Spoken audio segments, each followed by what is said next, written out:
A warm welcome to KCTV English News. I'm Hyung Shim.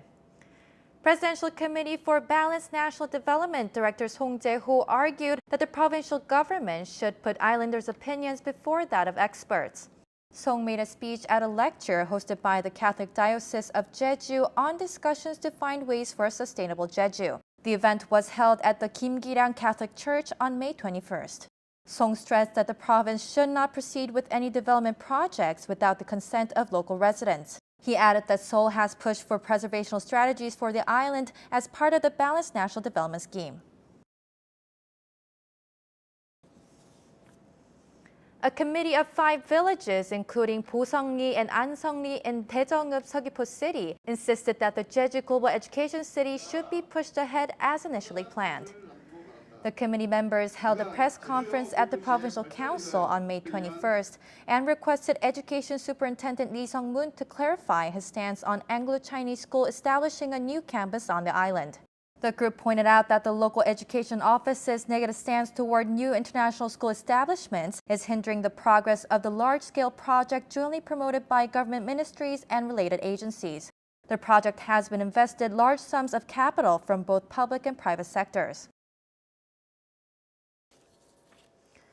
The Jeju Municipal Office announced decisions to lower long-term public parking lot fees in an attempt to alleviate islanders' financial burden from the parking-proof requirement regulations that will be implemented from this July.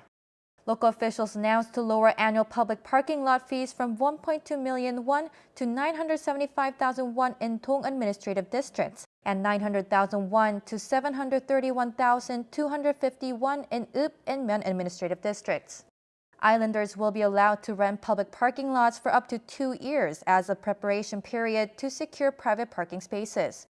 All local residents are required to secure private parking spaces within a 1-kilometer radius from their residence for all newly purchased cars and the cars owned by people moving. Compact cars are exempt from the regulation. A series of unrecorded plants and animals have been found in Chujaru Island. A joint study conducted in 2018 by the local government and National Biodiversity Center found 940 species of rare animals and plants inhabiting the Chujaru Island. Unrecorded species of mushrooms, moths, and spiders were discovered on the island. Local officials plan to use the results of the study as a basis to monitor changes in natural resources. The Jeju Tourism Organization has topped all tourism organizations operating nationwide in the Customer Satisfaction Survey run by the Ministry of Interior and Security. JTO has been ranked number 1 among 4 local public companies and 7 tourism organizations nationwide for 4 consecutive years. JTO received a total score of 90.84 with high scores from the overall process and result of providing services to foster participation of local residents and tourism businesses in various projects. The province has released the interim basic plans for the island's second airport, and it is seeking public opinion from the local residents for a month. The basic plans include support for area residents, airport management, role sharing between the 2 airports, and introduction of new transport routes to and from the new airport. Todd Thacker reports.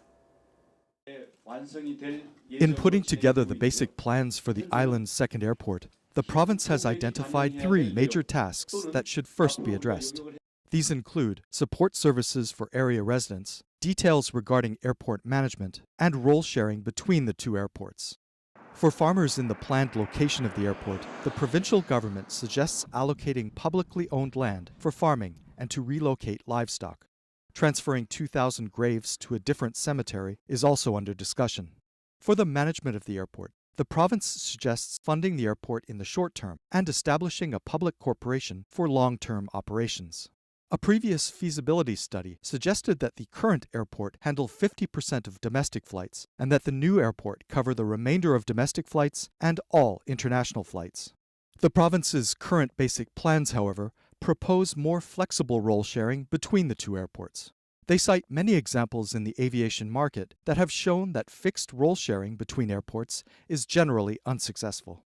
Regarding the national government's role in establishing a new airport here, the province is including Seoul in the process, as well as developing ways to improve the quality of life of local residents. To this end, the basic plans include the creation of an urban area and an industrial complex focusing on new growth engines near the proposed site.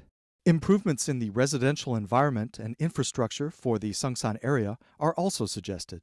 New transport routes to and from the new airport and the building of roads linking the airport and downtown are included in the basic plans. The province is seeking input from the public on the details of the basic plans through June 18th.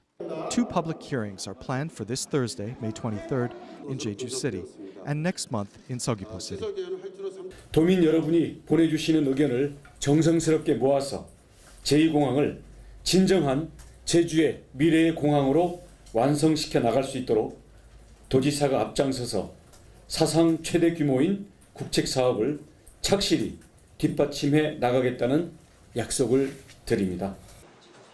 The Ministry of Land, Infrastructure and Transport will present their findings on June 19th and finalize the basic plans by June 23rd. Islanders will be notified of the finalized basic plans in September.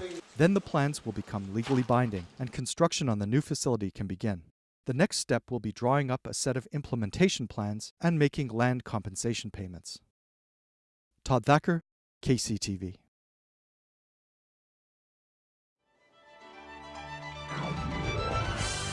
Make some unique spring memories at the Season Glass Green Tea Festival.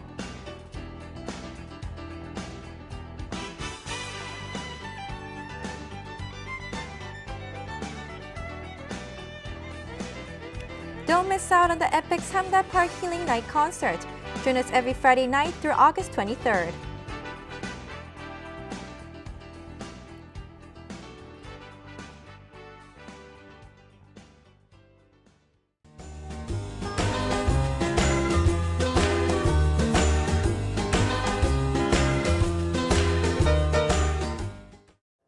Skies will stay clear throughout Thursday. For more details, here's your forecast. The morning low in Jeju City will be 19 and the temperatures will peak at 28 degrees in the afternoon.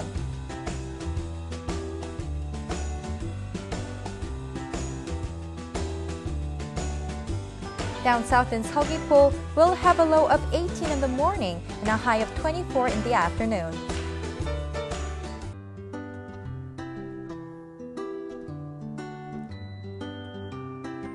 Over in Seongsan, the temperatures will be a low of 15, warming up to 27 degrees.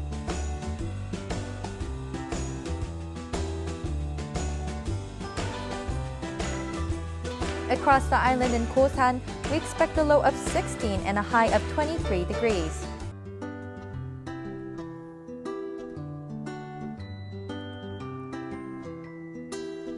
And up on the mountain at Songpanak, we'll hit a low of 14, topping off at 23 degrees.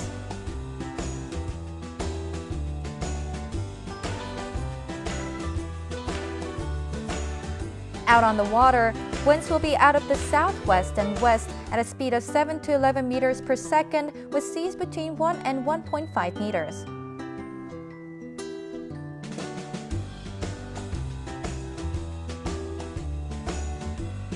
And here's a look ahead.